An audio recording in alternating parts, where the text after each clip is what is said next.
وإذ قال ربك للملائكة إني جاعل في الأرض خليفة قالوا وتجعل فيها من يفسد فيها ويسفك الدماء ونحن نسبح بحمدك ونقدس لك قال إني أعلم ما لا تعلمون আল্লাহ রাব্বুল আলামিন কোরআনে কারীমের মধ্যে সূরাতুল বাকারার 30 নম্বর আয়াতে আল্লাহ রাব্বুল আলামিন ঘোষণা দিতেছেন ওয়াইদ ক্বালা রাব্বুকা লিল মালাইকা আল্লাহ রাব্বুল আলামিন সমস্ত ফেরেশতাদেরকে ডাকতে বলতেছেন ওয়াইদ ক্বালা রাব্বুকা লিল মালাইকা আল্লাহ রাব্বুল আলামিন সমস্ত ফেরেশতাদেরকে ডাকতে বলতেছেন ও আমার ফেরেশতারা ইন্নী জাইলুন ফিল আরদি খলিফা নিশ্চয়ই আমি পৃথিবীতে একটি জাতিকে একটি মখলুককে একটি প্রতিনিধিকে সৃষ্টি করতে চাই আল্লাহ রাব্বুল আলামিন সমস্ত ফেরেশতাদেরকে ডাকতে বললেন ওয়াইদ ক্বালা রাব্বুকা লিল মালাইকাতি ইন্নী জাইলুন ফিল আরদি খলিফা ও আমার ফেরেশতারা আমি আল্লাহ রাব্বুল আলামিন এই পৃথিবীর বুকে একটি জাতিকে একটি মখলুককে একটি প্রতিনিধিকে সৃষ্টি করতে চাই তখন ফেরেশতারা আল্লাহ রাব্বুল আলামিনকে বলতেছেন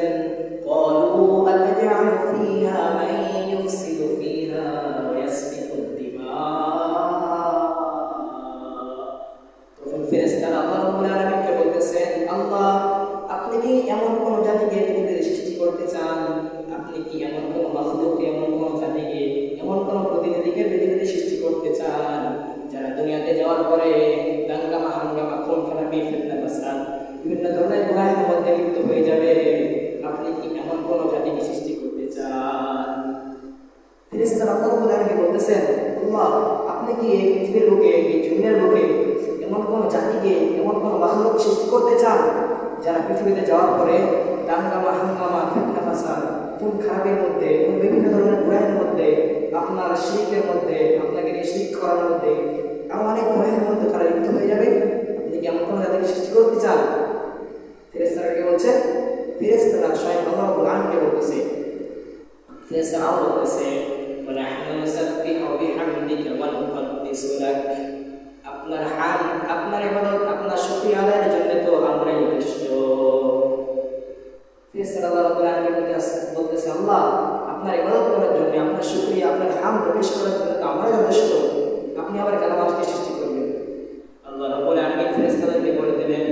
ক্বালা ইন্নী আ'লামু মা লা তা'লামুন আল্লাহ রাব্বুল আলামিন ফেরেশতাদেরকে বলে দিলেন নিশ্চয়ই আমি আল্লাহ রাব্বুল আলামিন যা জানি তোমরা কেউ তা জানো না আল্লাহ রাব্বুল আলামিন যা জানেন পৃথিবীর কেউ তা জানে না ঠিক কিনা এইজন্য আল্লাহ রাব্বুল আলামিন ফেরেশতাদেরকে কথা বলে দিলেন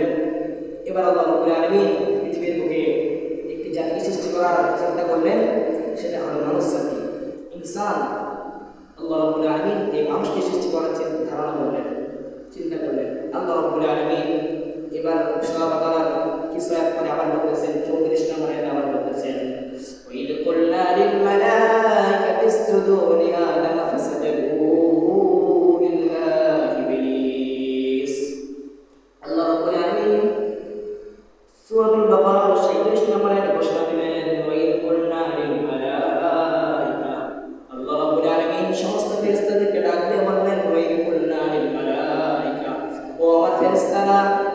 ওয়াইদ কুলনা লিল মালাইকাতি ইসজুদু লি আদম ও আমার ফেরেশতারা তোমরা সবাই আদমকে সিজদা করো ফাসাজাদু সকলে আদমকে সিজদা করলো কিন্তু ইল্লা ইবলিস সিজদা করলো না ইবলিস সিজদা করলো না আল্লাহ রাব্বুল আলামিন সমস্ত ফেরেশতাদেরকে ডাকতে বললেন যে ও আমার ফেরেশতারা আমি আদমকে সৃষ্টি করলাম মাটি দিয়ে তোমরা সবাই এই আদমকে সিজদা করো এই আদমের সম্মানার্থে এই আদমকে সিজদা করো সকলেই আদমের সম্মানার্থে সকলেই আদমকে সিজদা করলো আল্লাহ তাআলার হুকুমে আদমকে সিজদা করলো কার হুকুমে আল্লাহ রাব্বুল আলামিনের হুকুমে আদমকে সিজদা করলো কিন্তু ইল্লা ইবলিস সিজদা করলো না